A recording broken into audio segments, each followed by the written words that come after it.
So when we are discussing the freedom of speech in law school, we often ask this question. The First Amendment reads in part, Congress shall make no law abridging the freedom of speech. And I would say to the students, well, what would happen if the states ratified an amendment repealing the First Amendment? Would we still have the freedom of speech? Now, if you're a big government type who believes that freedom comes from the government, then the answer to that question is no. But if you recognize that freedom comes from our humanity, a gift from God who created us, then it doesn't matter if we have the First Amendment. We will always have the freedom of speech. This is at least the theory of the Constitution and the Declaration of Independence, that your right to live, your right to think as you wish, to say what you think, to read what you want, to gather whatever information you want, to defend yourself against the government if it's taken over by tyrants, and your right to be left alone. These are rights that come from our humanity, whether the government is willing to recognize them or not.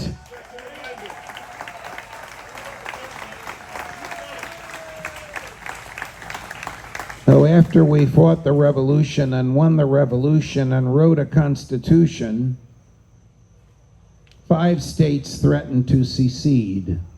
Isn't that interesting? The framers believed in the right of the states to secede, and they threatened to leave unless a Bill of Rights was added to the Constitution.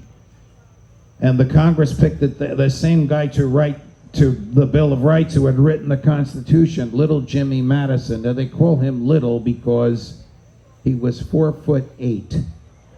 So I hope when I go to heaven I get to stand next to Little Jimmy, because I'll look like Shaquille O'Neal by comparison. When Little Jimmy wrote the First Amendment, he insisted that the word "the" be in there. Hear me out.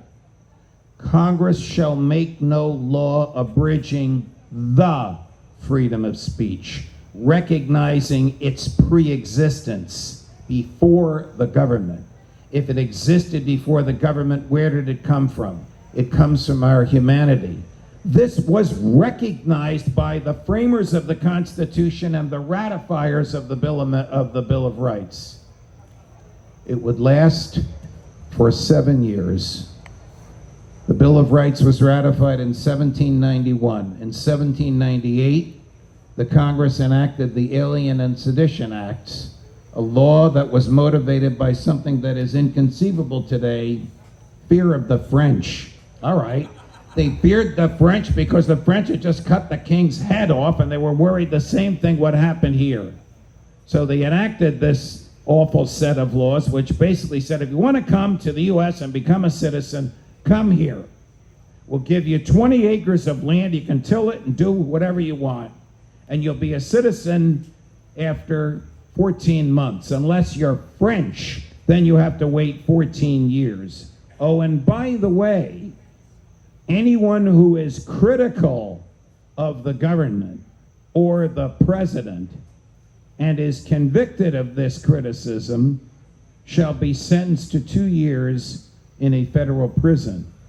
So the same generation, and in some cases the same human beings who had just written Congress shall make no law abridging the freedom of speech, enacted legislation that abridged the freedom of speech and punished its exercise in order to preserve the government from too much criticism. The statute prohibited criticism of the president, the Congress, and the government. Note what's missing: the vice president. The vice president was Thomas Jefferson. He and John Adams, the president, didn't speak. Well, remember how you became president and vice president in those days. Everybody ran for president. Whoever finished first became the president. Whoever finished second became the vice president. Of Could you imagine that today? Could you imagine Hillary Clinton as Donald Trump's vice president? Hillary, get me a Diet Coke. Jefferson didn't care what people said about him.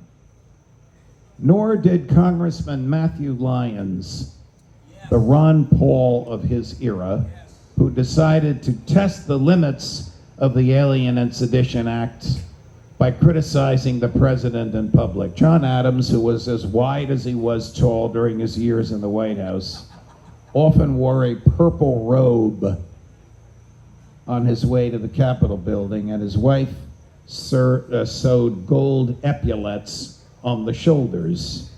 And he looked like a regal mountain walking through the streets. So Congressman Lyons went up to him and said in front of the press, "Good morning, Your Majesty." Well, that did not result in a prosecution. And then he said a few days later, "Good morning, Your Pomposity." And that didn't result in a prosecution for violating the Alien and Sedition Acts. And then he said, with the press there, "Good morning, Your Rotundity." And that resulted in a prosecution for violation of the Alien and Sedition Acts. And a member of Congress was tried in federal court in Boston and convicted of mocking the president's waistline. And for that, he was sentenced to 2 years in a federal prison. And then he did something in jail, which, if you are from New Orleans, Chicago, Boston, or Hudson County, New Jersey, you are familiar with. He ran for re-election from his jail cell, and he won. And when he got to Washington, D.C., expecting to mock his rotundity, he found instead a tall, thin, raven-haired occupant in the White House by the name of Thomas Jefferson. And Jefferson proceeded to pardon Congressman Lyons and return the 430-acre farm that the feds had stolen from him during his years in incarceration. You can see what the government thinks of the First Amendment. This would continue on and on and on. In the Civil War, Abraham Lincoln, forgive me for using bad language, Abraham Lincoln suspended the writ of habeas corpus. That's your right to be brought before a judge after you've been incarcerated. And then he arrested 3,000 journalists in the North for being critical of his war effort. He claimed that he received emergency powers from the Constitution. After he had died, the Supreme Court, 5 of whose members he appointed, ruled unanimously, there are no emergency powers in the Constitution. You can say whatever you want in wartime or in peacetime. Woodrow Wilson, during World War I, he is the former constitutional law professor at my alma mater, Princeton University. He is the former president of Princeton. He is the former governor of New Jersey. Arrested Princeton students who stood in front of a draft office in Washington, D.C., and read subversive materials aloud, and he arrested them because he felt it was interfering with the draft. What were the subversive materials that the Princeton students read? The Declaration of Independence. What was the name of the federal agent sent from Washington, D.C. to arrest these Princeton students? John Edgar Hoover. The rest, of course, is history. When Wilson was challenged on this at a press conference, Mr. President, have you read the First Amendment? Congress shall make no law abridging the freedom of speech. You're arresting your former students for reading the Declaration of Independence, and you took an oath to uphold the First Amendment. He said to the reporters, well, read the First Amendment. It only restrains the Congress. It doesn't restrain me. Such an answer, of course, in law school today or on the bar exam would cause you to flunk law school and never be licensed for the bar exam. Because Congress shall make no law means no government shall make any law abridging the freedom of speech. That, of course, would not stop George W. Bush and the Republicans in the days and weeks following 9/11, when they enacted the most horrific piece of legislation since the Alien and Sedition Acts, the Patriot Act. The Patriot Act authorizes one FBI agent to permit another FBI agent to conduct a search, even though the Fourth Amendment says there shall be no searches except by warrants issued by judges based on probable cause of crime and specifically defining the place to be searched and the person or thing to be seized. The Patriot Act also makes it a crime to tell anyone that you received an agent-written search warrant. Of course, they have a fancy name for these agent-written search warrants. They're called national security letters. So if the feds show up and hand a national security letter to your lawyer, your doctor, your banker, your librarian, the lawyer, doctor, banker, librarian cannot tell you that they received this national security letter. So two librarians are in a library in Bridgewater. I know that sounds like a joke. Two drunks are standing at a bar, but this is a true story. Two librarians are standing at a library in Bridgeport, Connecticut, and an FBI agent walks in and hands a national security letter to one of them, and she's hard of hearing. She says, "Who are you?" "Well, I have a national security letter." "What?" She doesn't understand what he says. She's 86 years old. She hands it to her 75-year-old volunteer. She's arrested. She's arrested for revealing the fact that she had received a national security letter. Now, fast forward a year, and the 86-year-old is 87, and she's a defendant in a federal courtroom. And the federal judge says to the prosecutors, "You really want to prosecute this 87-year-old lady for telling her 76-year-old assistant that she received a national security letter?" "Yes, we do. It's a violation of national security for anybody to tell anybody else that they received a national security letter." And the judge says, "Well, wait a minute. This is a public library with government books on government shelves. How can it be a crime to take a book off a government shelf and read it? Was the FBI even in the library?" No answer.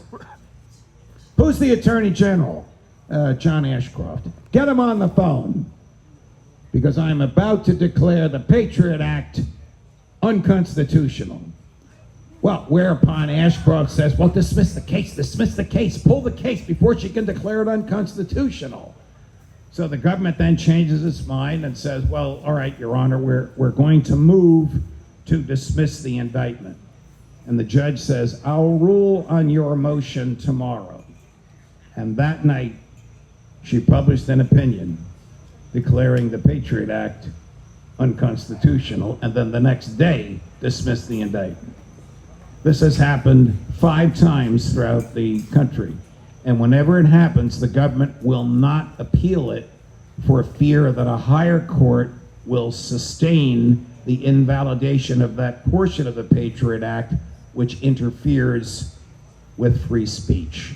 How can it possibly be a crime to tell your lawyer, your spouse in your bedroom, a priest in confessional, a judge in a public courtroom, that you received a piece of paper from the government? That's how disrespectful and hateful the government is of the freedom of speech. Please clap.